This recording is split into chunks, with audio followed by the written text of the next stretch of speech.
In this third mini video on colours, I've got a colour wheel from the previous demonstration, and I thought we'd use it to see how close we can get to mixing exactly the greens we want.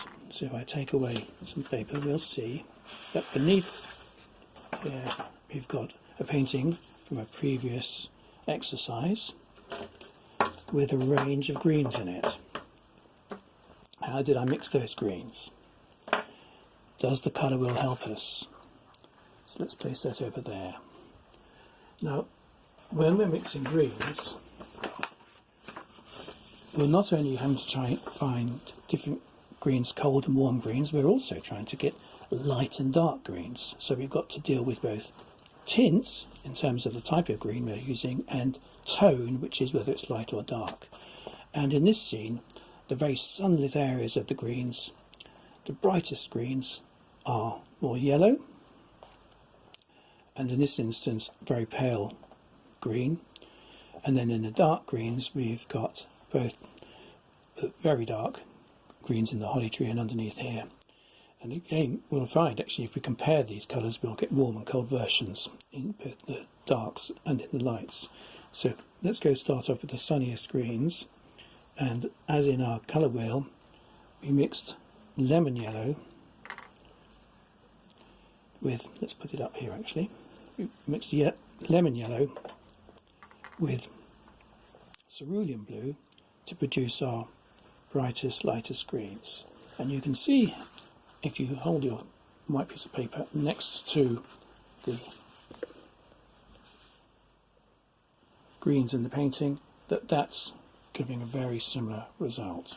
So that's very simple to achieve. As we go into the darker shades, we'll find that maybe we can get close by putting more blue into the green, so the cerulean blue, and that does get close to some of the lighter areas. But as we progress through the colours,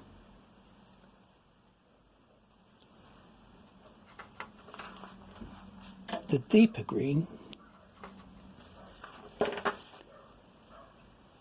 might benefit from a warmer blue, so I'm now adding the ultramarine blue,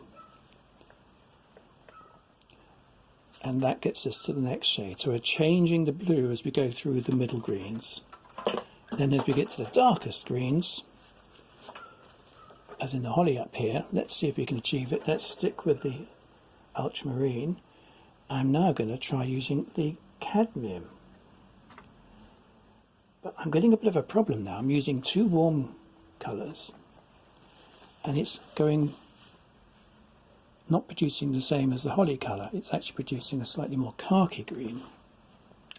And the reason for that is that both the cadmium yellow and the ultramarine have got a tiny bit of red in them. I know it sounds crazy, doesn't it? But that's the case here. We're getting this slightly khaki green, but actually we want to get a deeper blue green.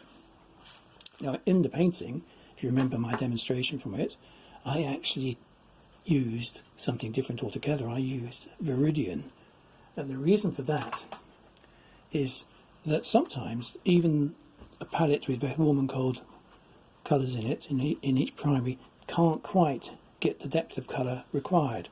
So here I've got some Viridian, which is a very unnatural green. It's an emeraldish green. But when you add ultramarine to Viridian,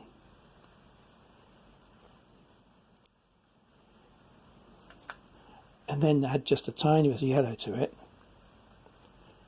it won't go so khaki. We'll manage to get deeper greens. Let's put some over here again. So we've got ultramarine and the Viridian, and that's producing these deeper greens. And in fact, in the foreground amongst the bluebells, you can see the leaves of bluebells. That produces a beautiful colour. In the holly itself, I even added some red, and I put in a little bit of crimson And when you add crimson to your green, you'll effectively blacken it. You're adding a complementary green. And you can see that is now producing the same colour as in the holly. So I have used the primaries as in the last lesson, but I've also added a little bit of a secondary colour in the viridian green, and then used my crimson to darken it. And in fact, you can even do this with your straight away with your viridian. If you've got viridian in your palette, you'll very rarely need it on its own, but if you add your crimson straight to that viridian and keep going, you'll produce a lovely neutral colour with a little bit more green than red. You get a very subtle, dark, transparent green with a little bit more red than green. You can go to something approaching black. And in fact, if you do this with oil paints or acrylics, you can get black out of artist quality green and crimson, like this, viridian or emerald green and crimson. So you can get some beautiful dark shadowy colours by adding all three primaries effectively to your mix.